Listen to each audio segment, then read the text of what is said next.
आसू में आज सुबह आप सब पर सलामती हो।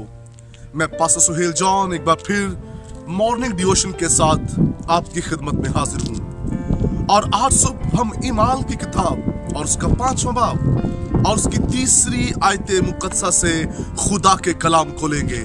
आज सुबह का हमारा टॉपिक है सच्चे खुदा की बादशाही में जाएंगे। मेरे अजीजों, खुदा की बादशाही सच्चों की है जो सच बोलते हैं, ईमानदार हैं और जिन्होंने अपनी जिंदगी के अंदर हमेशा सच बोला और सच का साथ दिया है। ऐसे ही लोग जो हैं वो खुदा की बादशाही में दाखिल होंगे।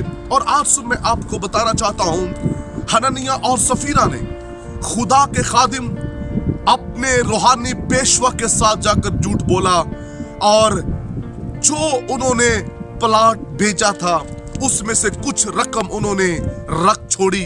और कलाम मुकद्दस के अंदर लिखा है कि पतरस ने कहा, तूने रूहुल कुद्स के साथ झूठ बोला है। अब झूठ बोलने की क्या सजा उन्हें मिली? वो कलीसिया का हिस्सा थे, वो इबादत करने वाले थे और जज्बा भी उनके अंदर था खुदा के लिए कुछ करने का, लेकिन उनकी जिंदगियों में एक गुनाह था और वो गुनाह झूठ का था, जो आज के इस दौर के अंदर फैशन बन चुका है। मैंने अक्सर ऐसे लोगों को देखा है, दुआ करने वालों को भी, कि वो झूठ बोलते हैं। और करंथियों के खत के अंदर लिखा है, झूठ बोलने वाला खुदा की बादशाही में नहीं जाएगा।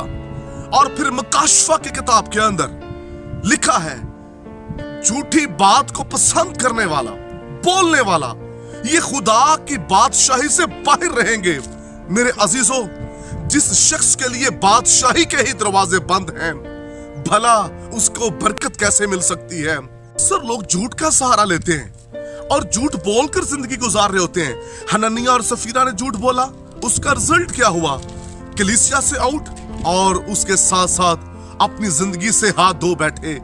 हम दिन भर लोगों से झूठ बोल रहे होते हैं, लेकिन हम लोगों से नहीं, खुदा के पाक रूह से, अपने जिंदा खुदा से झूठ बोल रहे होते हैं। और झूठे के लिए कोई बरकत नहीं है।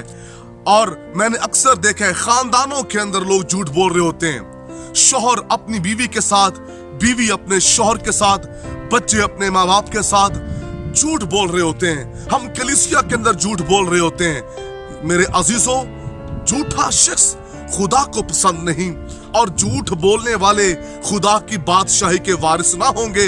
हननिया और सफीरा कलीसिया का हिस्सा होते हुए झूठे निकले, जिसके सबब वो हलाक हो गए। झूठ इंसान को मौत के मुंह में ले जाता है। झूठ इंसान को खुदा की बादशाही से दूर कर देता है। आइए आज सुबह अपनी जिंदगी पर गौर करिए कि आप सच बोलने वाले हैं या झूठ बोलने वाले हैं।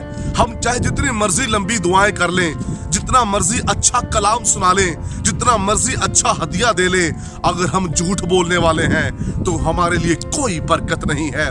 सच बोलना सीखिए, झूठ मत बोलिए, क्योंकि झूठे लोग आपके खुदा यीशु मसीह को पसंद नहीं है। अगर आप चाहते कि खुदा की शफकत वाला हाथ आपकी जिंदगी पर हो, झूठ को छोड़कर सच्चे बन जाइए। और लिखे, सच्चाई से वाकिफ हो, सच्चाई तुम्हें आजाद करेगी। झूठे शख्स के लिए बरकत नहीं, मौत है, लानत है, रसवाई है। आइए झूठ को अपनी जिंदगी से निकाल दीजिए, सच के साथ जीना सीखिए, सच बोलना सीखिए, क्योंकि ईमानदार सादिक जो है, सादिक का मतलब है सच्चा। सच्चा बनिए, सिर्फ नाम के सादिक ना हो, हमारी जिंदगी, हमारे किरदार में से भी सच्चाई नजर आए। खुदावंद आपको बरकत दे। बुजुर्ग आसमानी बाप, आंसू में दुआ को हूं, अपने लोगों को बरकत दे, ये झूठ से निकलकर सच्चाई के साथ जिंदगी गुजारे और तेरा नाम इज्जत और जलाल पाता रहे, यीशु नाम में, आमीन। अब तक हमारा चैनल सब्सक्राइब नहीं किया तो अभी सब्सक्राइब करें और बेल आइकॉन को क्लिक करके हमारी लेटेस्ट वीडियोस के बारे में अपडेट जानें।